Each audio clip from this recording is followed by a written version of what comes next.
सफलता के लिए जो एक और चीज़ जो आपको ज़रूरी है वह है सही नज़रिया और शांत दिमाग।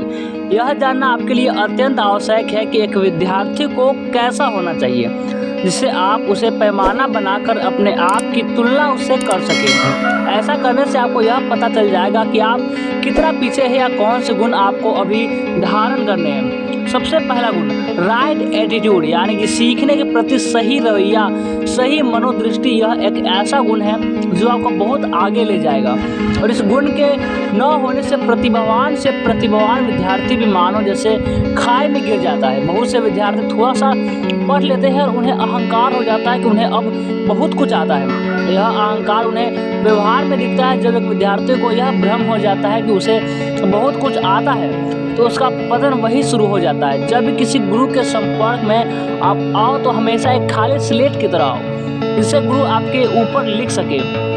और मैं देखता हूँ कि बहुत से विद्यार्थी इतने अहंकारी होते हैं कि उन्हें फिर यह लगने लगता है कि वो कोई उन्हें अब क्या दे सकता है। वो कक्षा में प्रवेश भी इस मानसिकता से करते हैं कि हम सीखने नहीं सिखाने आ रहे हैं और हम इतने होशियार हैं कि जब गुरु पढ़ाएंगे तो हम गुरु की गलतियाँ निकालेंगे या गुरु को कुछ सिखाएंगे। यह व्यवहार मैंने डिजिटल वीडियोस में भी देखा है। अगर मान लो कभी वीडियो में मेरे मुंह से कुछ गलत निकल जाता है तो दो तरह के नीचे कमेंट्स देखने को मिलते हैं। पहले कुछ इस तरह के कि सर माफ़ी चाहूँगा, लेकिन आपने यह जो बताया है शायद अब यह बदल गया है, एक बार प्लीज़ वेरीफाई कर लीजिए। दूसरे कुछ इस तरह के, सर क्या यह जो आपने वीडियो के बीच में इस मिनट में जो कहा है क्या यह ठीक है? क्योंकि जितना मुझे याद आ रहा है आपने अब पहले कुछ और बनाया था, कृपया मार्गदर्शन करें। और सर का माफ़ी चाहूँगा, शायद इस प्रश्न का उत्तर यह होना चाहिए, अगर मैं गलत हूँ तो मुझे बता दीजिए मैं कहाँ गलत हूँ। और दूसरे कुछ इस तरह के, क्या गलत पढ़ा रहे हो, गलत मत पढ़ाओ। इसका उत्तर यह है, सर यह आपने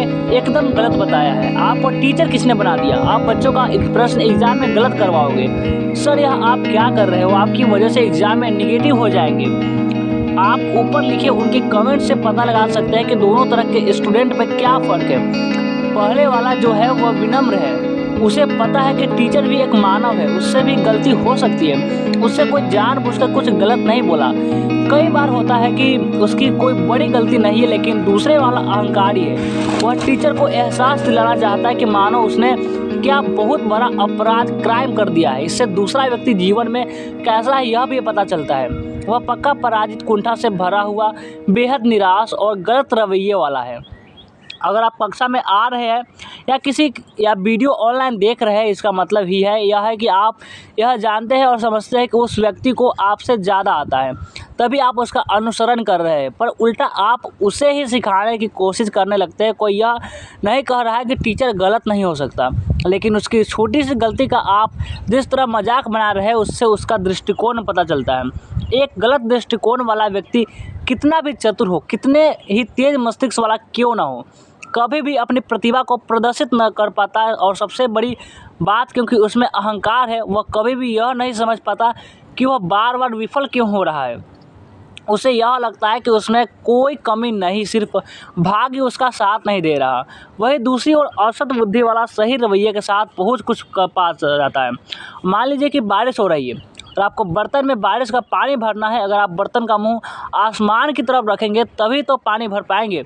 अगर आपने बर्तन ही उल्टा रखा है तो कितनी भी तेज़ बारिश क्यों ना हो, एक बूंद भी बर्तन जल संचय नहीं कर पाएगा। ऐसे ही हाल गलत एटीट्यूड वाले व्यक्ति का होता है। चारों तरफ ज्ञान बरस रहा होता है तो भी वह उसको अवशोषित नहीं कर पाता। दूसरा गुण जो एक विद्यार्थी के पास होना चाहिए वह है विनम्रता और शांत मन। वो स्टूडेंट जिसके पास दीनता, नम्रता, वह अपनी जुबान से ही करियर बना लेता है। पढ़ाई की तो आवश्यकता ही नहीं पड़ेगी। आजकल की भाग दौड़ भरी प्रतिस्पर्धाओं भरी ज़िंदगी में न तो प्रतिभावान लोगों की कमी है, न ज्ञानवान पुरुषों की कमी, तो है विनम्र लोगों की। ऐसे लोगों की जो जब मुसीबत आए तो शांत रहे।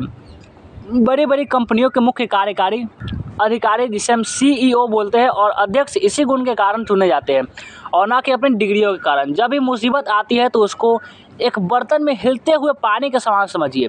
अगर बर्तन के पानी में हलचल हो रही होती है तो क्या आप उसमें अपनी शक्ल देख सकते हैं? नहीं।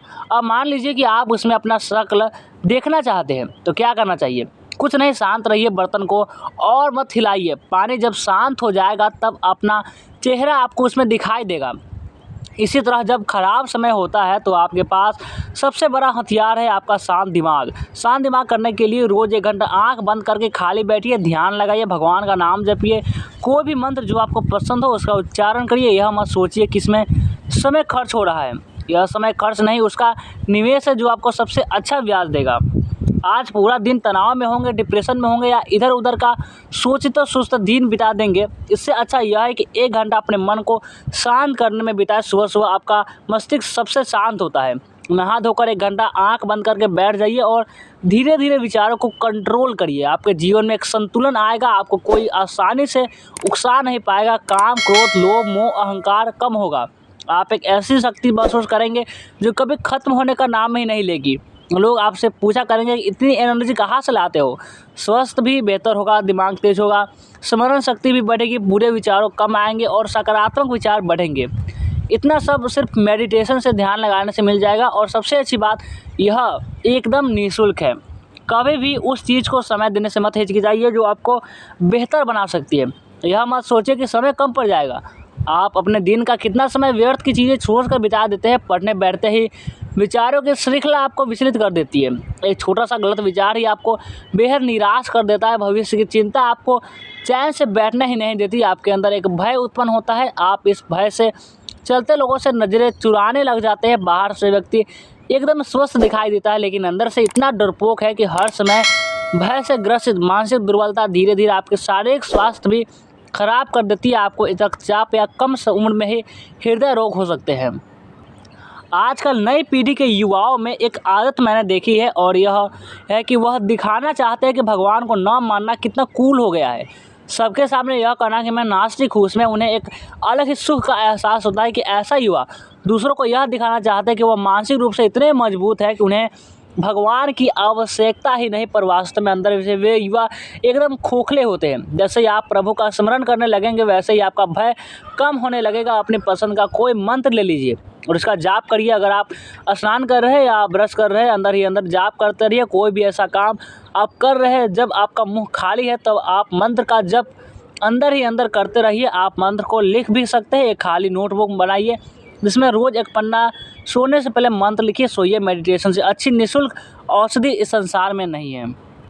तो कैसा लगा वीडियो कमेंट करके ज़रूर बताएं और इस वीडियो को लाइक नहीं किए तो लाइक करें और इस चैनल को सब्सक्राइब जरूर से करें।